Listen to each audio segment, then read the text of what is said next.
हमेशा सोच समझ कर काम करो। दक्षिण भारत के एक प्रसिद्ध नगर पाटलिपुत्र में मणिभद्र नाम का एक धनिक महाजन रहता था। लोक सेवा और धार्मिक कार्यों में निहित रहने के कारण मणिभद्र के पास धन संचय में कमी हो गई। इस बात को लेकर मणिभद्र काफी चिंतित रहता था। उसकी यह चिंता निरर्थक नहीं थी। धन विहीन मनुष्य के गुण भी दरिद्रता के तले दब जाते हैं। निर्धन मनुष्यों के गुणों का समाज भी आदर नहीं करता। बुद्धि, ज्ञान और प्रतिभा सब निर्धनता के कारण अदृश्य हो जाते हैं। जैसे पतझड़ के मौसम में मौलसरी के फूल झड़ जाते हैं, वैसे घर परिवार के पोषण की चिंता में बुद्धि भी विलीन हो जाती है। घर के घी, तेल, नमक, चावल, दाल की निरंतर चिंता प्रतिभाशील व्यक्ति की भी प्रतिभा को खा जाती है। निर्धन व्यक्ति का घर शमशान का रूप ले लेता है। उस समय प्रियदर्शनी पत्नी का भी स्वरूप रूखा सूखा और निर्जीव सा प्रतीत होता है। पानी में उठते बुलबुलों की तरह उसकी मान मर्यादा समाज में समाप्त हो जाती है। निर्धनता की इस भयानक कल्पनाओं को सोचकर उसका दिल दहल उठा। इन कल्पनाओं का विचार करते हुए उसे नींद आ गई। नींद में उसे एक सपना आया। स्वप्न में उसे पद्मानिधि ने एक भिक्षु के रूप में दर्शन दिए और बोले, तुम्हारे पूर्वजों ने मेरी खूब सेवा की है, इसलिए मैं तुम्हारे पास आया हूँ। कल सुबह मैं इसी वेशभूषा में तुम्हारे घर आऊँगा। तुम मुझे लाठी से मार देना, मैं मरते ही स्वर्णमय हो जाऊँगा। उस स्वर्ण से तुम्हारी दरिद्रता दूर हो जाएगी।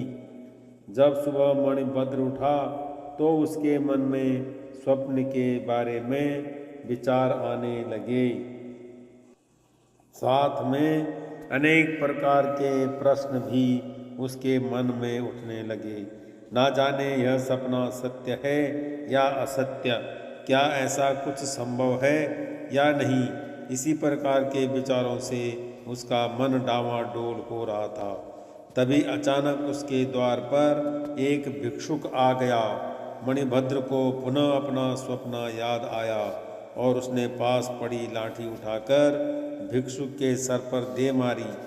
लाठी के लगते ही भिक्षुक के प्राण पखेरु उड़ गए और उसका शव स्वर्णमय हो गया।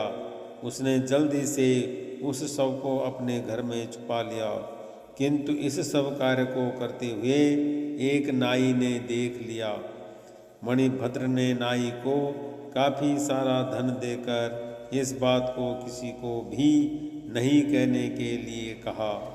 नाई ने वह बात तो किसी को भी नहीं बताई, किंतु वह भी मणिभद्र की तरह जल्दी से सर्वसंपन्न हो जाना चाहता था। उसने सोचा कि इस सरल विधि से मैं खूब सारा धन एकत्रित कर लूँगा और सर्वसंपन्न हो जाऊँगा। यह सब सोचते सोचते उसे रात्रि में एक पल भी नींद नहीं आई।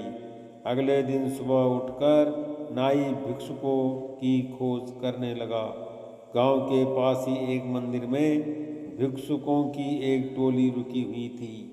नाई मंदिर में अंदर गया। भगवान की पूजा अर्चना करके मंदिर के प्रधान भिक्षुक के पास गया और उनके चरण स्पर्श किए और बोला, महाराज, आज की भिक्षा के लिए आप समस्त भिक्षुकों के साथ मेरे द्वार पर पधारेंगे। प्रधान भिक्षुक ने नाई से कहा, तुम हमारे भिक्षा के नियमों को नहीं जानते।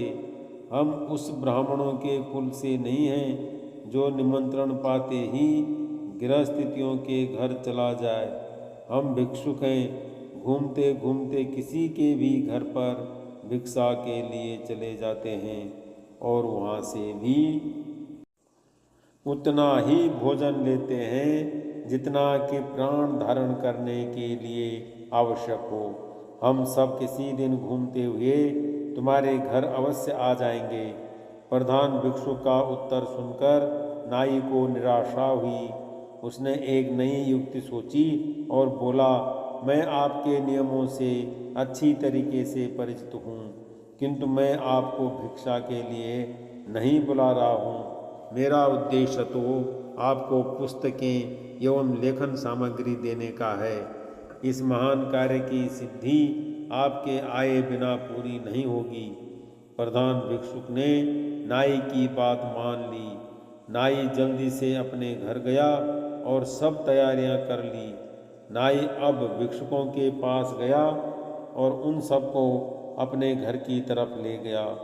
भिक्षुक वर्ग भी धन वस्त्रों के लालच में उस नाई के पीछे पीछे चल दिया। संसार में सब कुछ छोड़ देने के बाद भी तृष्णा संपूर्ण रूप से नष्ट नहीं होती।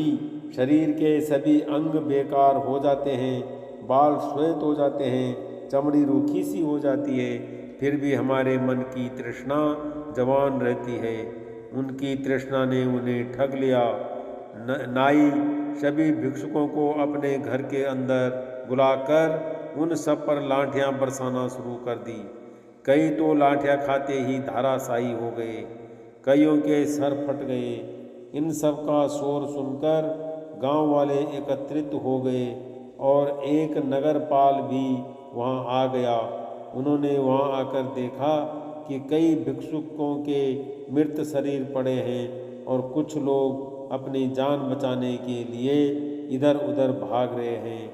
नाई से जब इस रक्तपात का कारण पूछा तो उसने मणिभद्र के घर पर आहूत भिक्षुक के स्वर्णमय होने की बात बताई।